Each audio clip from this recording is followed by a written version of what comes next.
me show these suckers how to ball out here. Oh, man, let me get this together here. Oh, layup. Oh, no. Shot.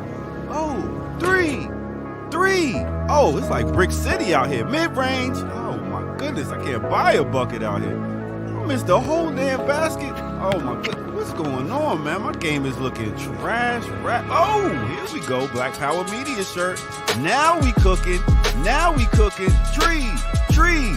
I'm taking all three of y'all with these right here. Between the legs. Oh, my goodness. Behind the back. Layup. Oh, did he just do a reverse? He is in beast mode out here. I ain't got to look. It's falling. Oh, my goodness. This guy is going 3, 2, 1. Kobe. Nice. Black Power Media, baby. Nice. Empower yourself. Go get you some of that Black Power Media again. Right here, blackpowermedia.org. Yeah. I mix what I like.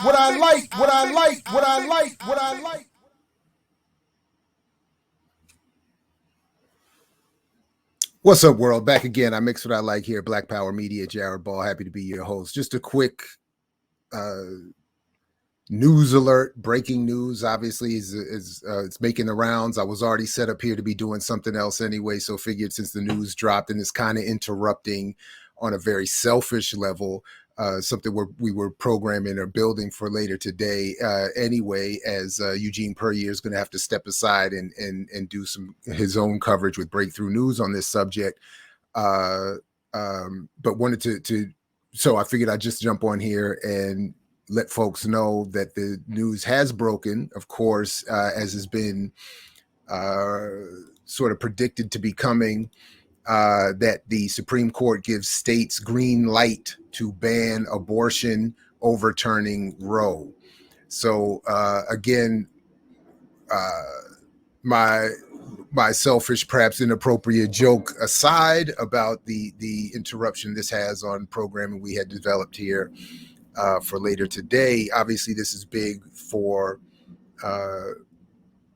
women and many others concerned about reproductive rights, privacy,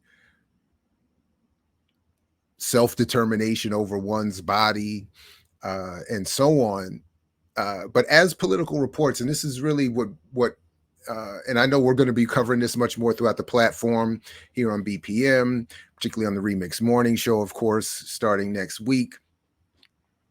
But one of the initial concerns that I have, at least, and would want to see in the discussion, and particularly as it concerns those of us on the political left, the actual political left, is that beyond the concerns I've already outlined, which are obviously not unimportant, it's this subheading here from Politico that I think is of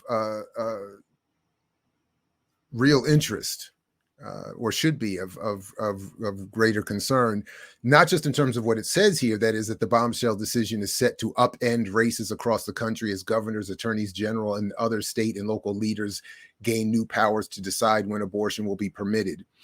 That's not in the context that Politico is talking about. Whereas, again, the Supreme Court on Friday revoked the constitutional right to an abortion that has been in place for half a century, overturning Roe v. Wade on a 5-4 vote, clearing the way for dozens of states to swiftly ban the procedure and throwing the country into uncharted political, legal, social, and medical territory. The bombshell decision is set to upend races across the country as governors, attorneys general, and other state and local leaders gain new powers to decide when abortion will be permitted, if at all, and who should be prosecuted and potentially incarcerated when the ban takes effect. The High Court's vote to overturn nearly 5 decades of court filings upholding the right to end a pregnancy won the support of 5 of the court's 6 conservative justices, while Chief Justice John Roberts and the court's 3 liberal justices opposed overruling Roe. So just very quickly, I think, again, the point for me is not the electoral political races as they're being described in Politico and often in popular conversation around the country, but electoral politics as the actual left engage. that arena. In other words, immediately I see this as being a call to encourage as much of the left as it can capture and to vote for the Democratic Party, to bring everybody back within the Democratic Party with the idea that, see, this is what happens when conservatives get elected, and then stack the court.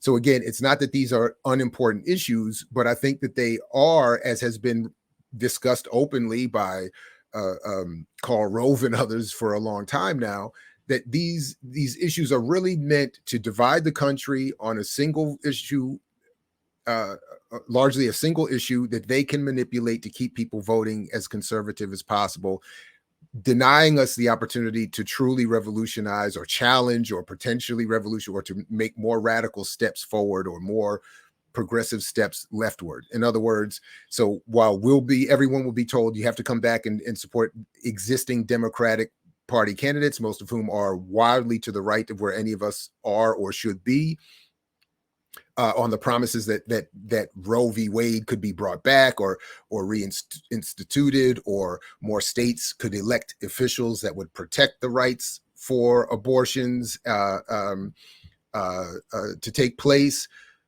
Again, now I'm not saying these are unimportant. What I am saying is that they're going to be used to deny us the effort to electorally, at least, address concerns over ending the war, AFRICOM, police abolition, healthcare, redistribution, just generally speaking. All of those issues will have to consistently, and will be asked again, as I'm seeing already is the case in this Politico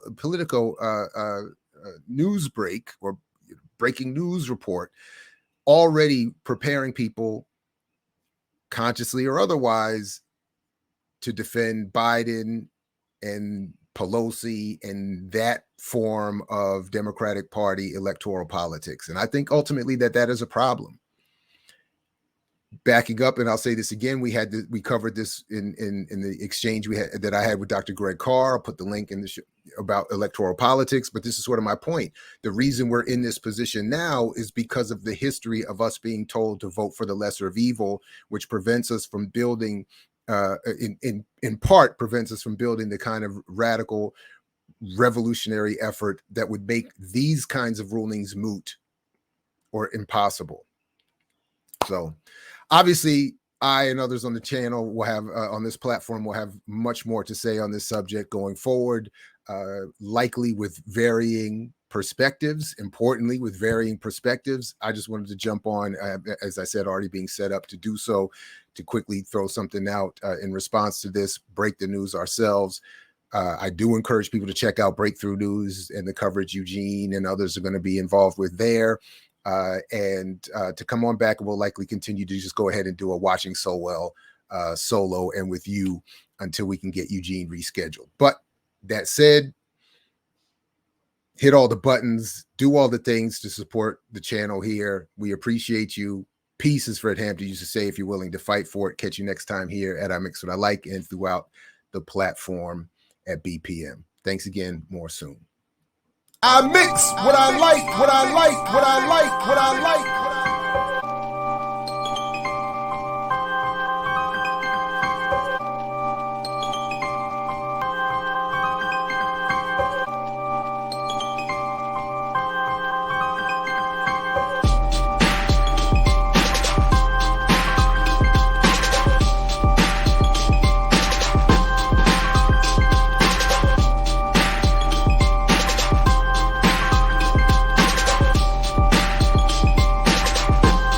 I mix what I like, what I like, what I like, what I like.